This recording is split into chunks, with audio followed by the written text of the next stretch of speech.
Hi, Oscar Sisk here again. Um, for Bible for Atheists. Apologize a little bit for skipping around, um, but the Bible kind of skips around too. I mean, it's not one narrative. It's not one long novel. It's like a whole bunch of things all piled together and edited and bits discarded and pieces added and so forth. Of the parts that were written and kept since a couple thousand years, they've been fairly accurate. There's lots of errors, but most of the errors are not consequential. They're just using a different synonym for a word. But some, like the virgin birth, which is totally bogus, or the Moses narratives or the creation narratives, they are pretty much myths that were borrowed from different things. The thing I'd like to cover today is Genesis. There are two stories of creation. One is that the 6 day creation, and on the sixth day, God created man, and he created man out of the dust of the earth. And he created male and female, created he both of them. So they were both created at the same time. Then Genesis 2 says that Adam was created and God put him to sleep and did surgery on his ribs, took a rib and made Eve out of his rib.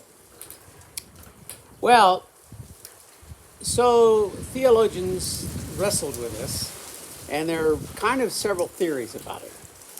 One is, and American Christians tend to grab onto this one, is that it's the Hebrew way of telling a story in poetic form where you tell it twice. It's like poetry in Hebrew isn't rhyming and it isn't meter, it's in saying something and then saying again.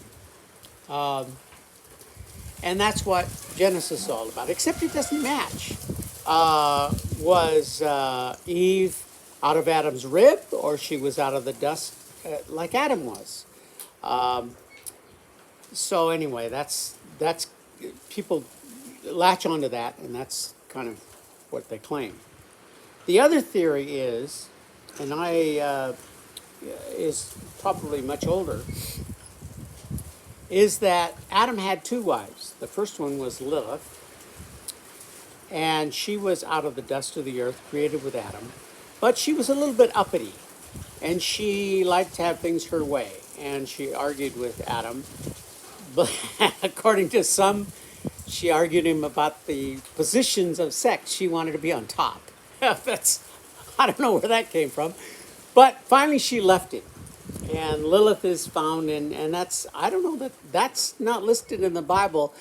Lilith is listed, but later on in the prophets or something, and no connection is drawn that way. It's from earlier Hebrew, I understand. And then God took Adam and took a rib and made Eve out of it. Well, it's quite possible that because I think they were both copied out of Sumerian legends, names changed and those to fit the Hebrew way of thinking, that really there were two versions of this story, and the ancients put them together in the 6th century, 5th or 6th century, when the Hebrew text, the biblical Hebrew text was invented, put them together, and they didn't know what to do with the two stories, so they just put them together, just put them both in. And I can't remember who suggested that, but I think it was a good suggestion, some Hebrew theologian. And but later on, people didn't know how to interpret that, because it doesn't say these are two different these are two different interpretations of a story we read. It just says this is what happened. And so, and also they want to get rid of Lilith a lot because there's a lot of problems with it. Christians have a lot of problems with the myth about Lilith, and especially about Adam having two wives and all that. But, so anyway, what I wanted to say today was, it was like, there's some real problems with accepting the Bible literally as it actually really happened, with Adam being a real man, and it just doesn't measure up. They have to do these text-oriented contortions to twist around to make it work. That there really was, Eve was the first wife. She was born out of dust with Adam, but she also was born from a rib, and that whole thing. Of course, then you get into the snake tempting Eve and all that kind of stuff, or the serpent, I should say, who, if he was a serpent, he crawled on his belly. His curse was to crawl on his belly. That's like, do these people think about what they're writing? Anyway, it's great fodder for preacher pulpits, and they make draw lots of conclusions about marriage and sex and life and obedience and a whole bunch of stuff. And my point is that it's great literature.